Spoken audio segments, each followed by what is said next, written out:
Warning, this video may contain spoilers for late parts in the game.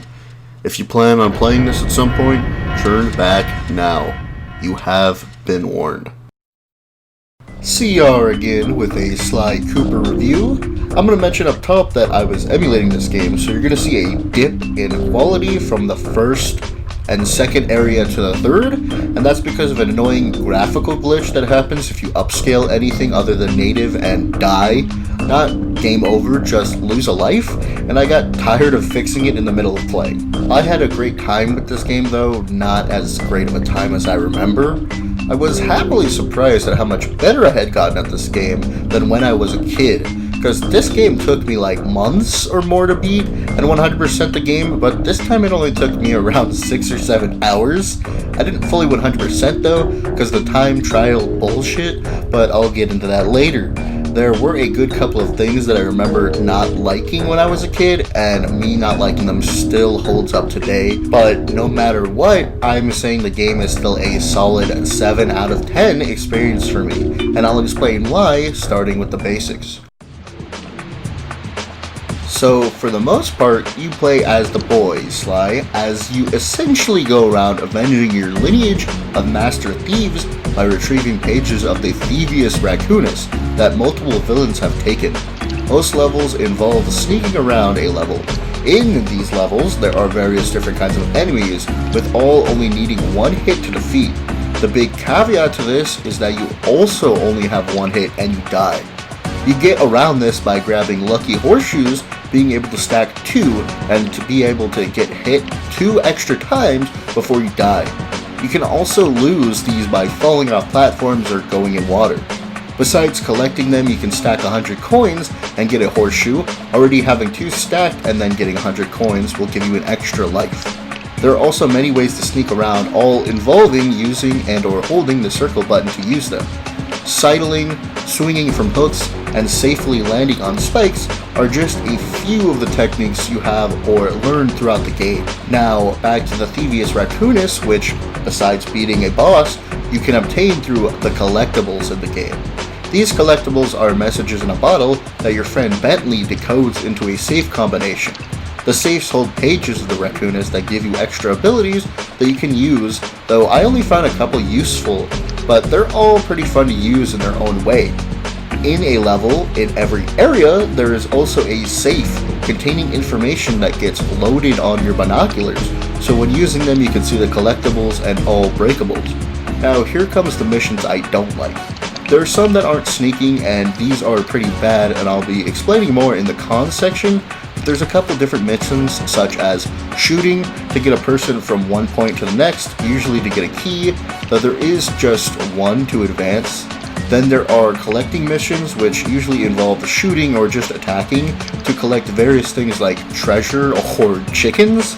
Then there's the time attack that I mentioned before, which some give you as little as 60 seconds to beat a level, so yeah, these are pretty wild, and I don't know how the hell I beat these as a kid and abandoned them for this playthrough. There aren't really any other extras besides some videos and stuff to watch. Our story begins with Sly infiltrating police HQ in order to get information on the people who stole the pages of the Thievius Raccoonus. Sly escapes from Carmelita, a police officer, and looks over the information. Sly talks about how his father was murdered on the day he was supposed to inherit the Thievius Raccoonus, a book containing the thief secrets of the long line of Coopers who were master thieves.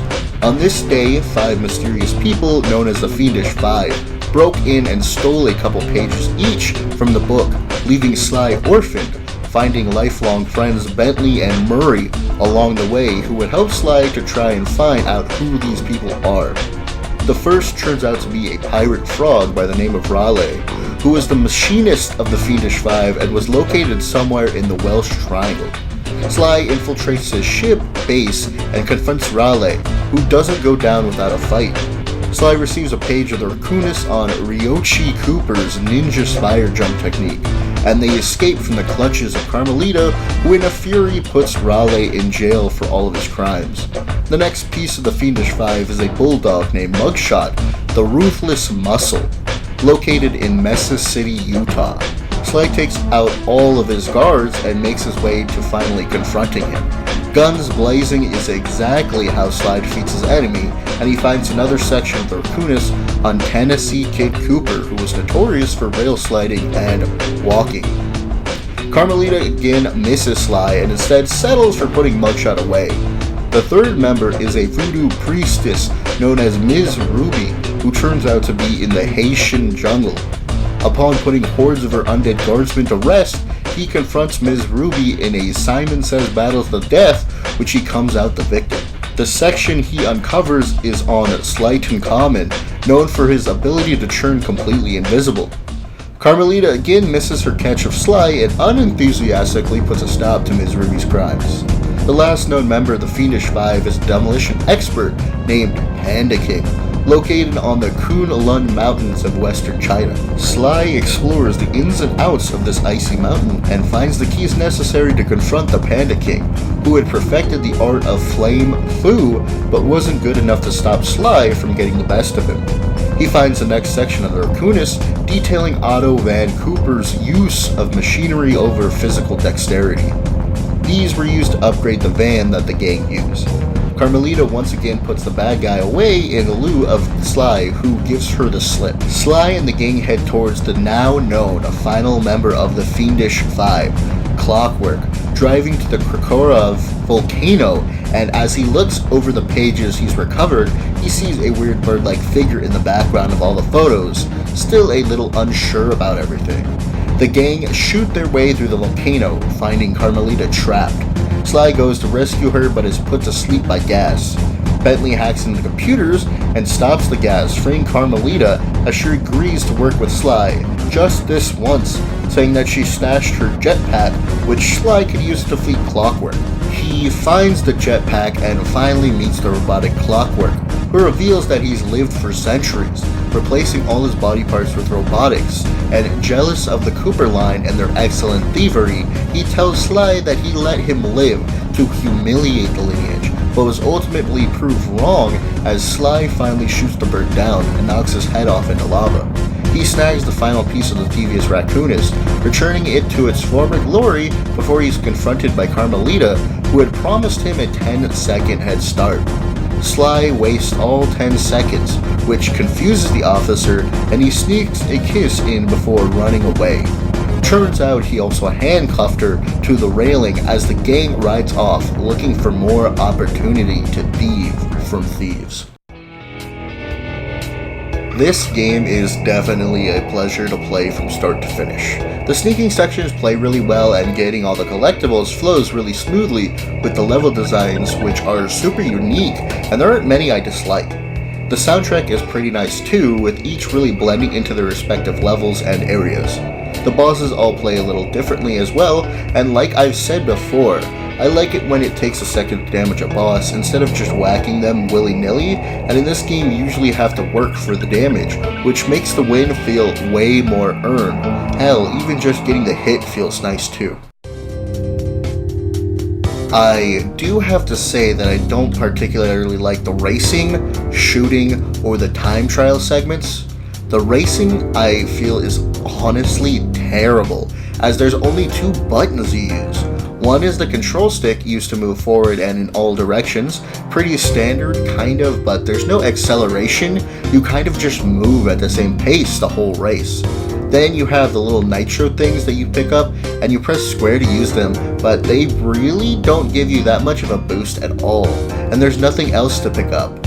You only race like 3 times in the game, but why put it in if it doesn't flow super well, needing essentially luck to get first place with only a couple mistakes, forcing a full restart on the track.